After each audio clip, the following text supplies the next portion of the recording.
다 함께 성경 암송하심으로 새벽 기도회 시작하겠습니다. 너희는 사도들과 선지자들의 터 위에 세우심을 입은 자라. 그리스도 예수께서 친히 모퉁이 돌이 되셨느니라. 그의 안에서 건물마다 서로 연결하여 주 안에서 성전이 되어가고 너희도 성령 안에서 하나님이 거하실 처소가 되기 위하여 그리스도 예수 안에서 함께 지어져 가느니라. 아멘. 오늘 함께 은혜 받으실 말씀은 잠언 28장 1절로 18절 말씀입니다. 저는 1절만 한번 봉독해 드리겠습니다. 악인은 쫓아오는 자가 없어도 도망하나 의인은 사자같이 담대하니라. 아멘. 오늘 우리는 잠언 28장의 전반부를 함께 보게 되는데 여기에서는 잠언의 기자가 크게 두 가지 주제를 강조하여 말하고 있습니다. 하나는 악인과 의인을 대조하면서 하나님 앞에서 의롭게 살아갈 것을 교훈하고 있고, 또 다른 하나는 비록 가난한 중에 있더라도 성실하고 또한 하나님을 경외하며 살아갈 것을 권면하는 내용입니다. 먼저 본문 1절에서 5절을 보시면 여기서 잠언 기자는 악인과 의인을 대조하고 있습니다. 우리가 본격적으로 본문의 내용을 살피기에 앞서서 잠언 전체가 말하는 악인과 의인은 어떠한 사람인지에 대한 정의를 한번 간단하게 복습해 보기를 원합니다. 잠언은 어떤 사람이 악인이라고 말합니까? 악인은 하나님의 말씀을 저버린 사람입니다.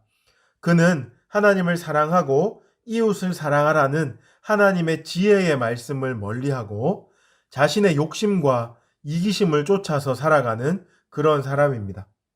그가 행하는 행함의 결과도 악하지만 그가 품는 마음의 생각도 악합니다. 그런가 하면 의인은 어떤 사람이라고 합니까? 의인은 하나님을 경외하는 사람입니다.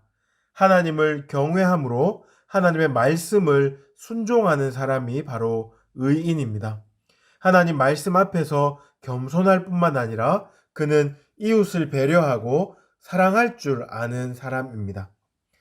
그렇다면 이제 본격적으로 오늘 본문에 악인과 의인이 어떻게 묘사되고 있는지, 또한 이 둘을 비교함으로 우리에게 어떤 교훈을 주고 있는지를 우리가 한번 꼼꼼히 살펴보기를 원합니다. 먼저 1절을 한번 보십시오.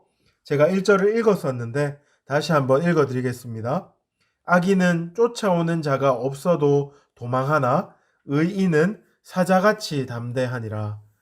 우리는 이 말씀에서 악인과 의인의 분명한 차이를 발견할 수 있습니다. 악인은 근거 없는 두려움에 빠져서 잘못된 선택과 결정을 허겁지겁 내리는 사람입니다. 하지만 의인은 주님이 주시는 담대함으로 어려운 상황을 돌파하고 문제를 해결해냅니다. 그러므로 악인이 만약에 나라의 혹은 공동체의 지도자로 서게 되면 그 공동체는 질서가 무너지고 아주 혼란에 빠지게 되지만 의인, 곧 명철과 지식이 있는 사람이 지도자로 서게 되면 그로 말미암아서 그 나라, 그 공동체는 장구하게 됩니다. 이것이 본문 2절과 3절의 내용, 그리고 특히 12절의 내용입니다. 12절을 제가 한번 읽어보겠습니다. 의인이 득의하면 큰 영화가 있고 악인이 일어나면 사람이 숨느니라. 말 그대로 의인이 득의하면 그 공동체와 그 나라에는 큰 영화가 있습니다. 의인이 영광을 받을 뿐만 아니라 의인으로 말미암아서 그 공동체가 유익을 누리게 되는 것입니다. 반대로 악인이 일어나면 사람이 숨는다고 합니다. 사람들이 그 악인의 통치가 두렵고 그가 하는 일들, 그것으로 인하여서 피해를 보기 때문에 그 누구도 선뜻 나서서 공동체를 위해서, 나라를 위해서 힘쓰는 사람이 없어지게 됩니다. 그러므로 공동체는 매우 공공한 상황에 빠지게 되는 거죠. 그런가 하면 15절 이하에서도 악인이 지도자로 서면 공동체가 어떤 어려움에 빠질지에 대해서 경고하는데요. 다 읽지는 않고 15절만 제가 한번 읽어보겠습니다. 가난한 백성을 압제하는 악한 관원은 부르짖는 사자와 줄인 곰 같으니라.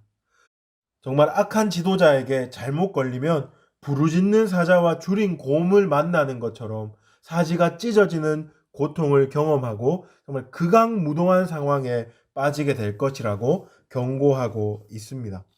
그렇다면 악인과 의인이 이렇게 차이 날 수밖에 없는 이유는 무엇이겠습니까? 본문 4절과 5절은 그 이유에 대해서 다음과 같이 분명하게 설명하고 있습니다. 제가 한번 읽어보겠습니다. 4절입니다. 율법을 버린 자는 악인을 칭찬하나 율법을 지키는 자는 악인을 대적하느니라. 5절 악인은 정의를 깨닫지 못하나 여호와를 찾는 자는 모든 것을 깨닫느니라. 여기에서 잠언의 기자는 악인이 율법을 버렸기 때문에 정의를 깨닫지 못한다 말하고, 의인은 율법을 지키고 여호와를 찾기 때문에 모든 것을 깨닫는다고 말하고 있습니다. 핵심은 하나님의 말씀에 있습니다. 하나님의 말씀을 붙들 때 모든 것이 안정적이고 경영하는 바가 든든히 서지만, 하나님 말씀을 저버릴 때는 질서를 잃어버리고 혼란에 빠진다는 그 사실을 우리는 꼭 기억할 수 있기를 바랍니다. 이제 본문의 두 번째 주제를 함께 살펴봅시다. 본문에서 기자는 비록 가난함 중에 있더라도 성실히 살아갈 것과 하나님을 경외하는 삶을 살아갈 것을 권면하고 있습니다. 먼저 6절을 보십시오. 잠언의 기자는 여기서 가난하여도 성실하게 행하는 자는 부유하면서 굽게 행하는 자보다 나으니라 라고 교훈합니다. 이것은 물질 만능주의 세상을 살아가는 우리 성도들에게 매우 중요한 교훈입니다. 물질 만능주의 세상에서 성공의 기준은 어떤 사람이 얼마나 돈을 많이 벌었는가, 즉 부요한가 그렇지 않은가에 있습니다. 하지만 하나님 말씀은 끊임없이 그가 의롭게 행하는가 아니면 굽게 행하는가를 더 중요하게 생각하고 말하고 있습니다. 이것이 하나님의 평가 기준이라는 것을 우리는 반드시 기억하면서 물질에 의해서 좌지우지되는 것이 아니고 하나님의 그 의로우신 평가, 하나님의 의로움을 따라서 의롭게 행하는가 아닌가를 우리는 중요하게 생각해야 합니다. 14절을 보십시오. 항상 경외하는 자는 복되거니와 마음을 완악하게 하는 자는 재앙에 빠지느니라. 우리 성도들은 이 말씀을 잘 기억하면서 신기루와 같은 세상 소망을 쫓아 살아가지 말고 하나님을 경외하면서 그분의 말씀 곧 영원한 가치를 따라 살아갈 수 있기를 바랍니다. 그런가 하면 11절에서 잠언의 기자는 비록 가난한 중에라도 하나님을 경외하는 명철함을 잃어버리지 말 것을 권면합니다. 11절 보십시오. 부자는 자기를 지혜롭게 여기나 가난해도 명철한 자는 자기를 살펴 아느니라. 성경에 등장하는 부자들의 치명적인 약점이 무엇입니까? 그것은 바로 교만입니다. 그들이 이 땅에서 부족함 없이 살아가므로 그들의 영혼 깊숙한 곳까지 교만함으로 쩌들어 버렸다는 것입니다. 그래서 예수님께서도 낙타가 바늘길로 들어가는 것이 부자가 하나님 나라에 들어가는 것보다 쉽다라고 말씀하셨습니다. 그러나 가난한 자라고 할지라도 부자의 이러한 영적 교만함을 가질 수 있다는 것을 우리는 기억해야 합니다. 그러므로 가난함 중에서라도 현실을 비관하며 하나님 앞에서 교만하고 완고해지기보다는 어떤 상황에서도 여호와 하나님을 경외하는 것이 지식의 근본임을 아는 그 명철함을 추구할 수 있도록 노력해야 합니다. 이제 말씀을 마무리하겠습니다. 오늘 본문에서 우리는 큰 두 가지 교훈을 함께 생각해 보았습니다. 먼저 악인과 의인의 특징, 악인과 의인을 대조함으로써 우리가 하나님 앞에서 의롭게 서야 하는 이유와 그 당위성에 대해서 함께 배웠습니다. 그런가 하면 두 번째로 가난함 중에 있다고 할지라도 그 상황을 비관하거나 그것으로 인해서 하나님에 대한 신뢰를 저버릴 것이 아니고 오히려 그 상황 속에서 더욱 성실하게 하나님 앞에 행하며 하나님을 더욱 경외할 수 있기를 구하는 것이 진정한 명철이라는 것을 우리가 배웠습니다. 이러한 두 교훈을 통하여서 이 땅을 살아갈 때 하나님을 더 사랑하고 더 의지하는 우리가 되기를 주님의 이름으로 축복합니다. 우리 들었던 말씀 기억하면서 세 가지 기도 제목으로 함께 기도하시겠습니다. 먼저 하나님의 말씀을 따라 하나님과 사람 앞에서 의로운 삶을 살아가게 하옵소서.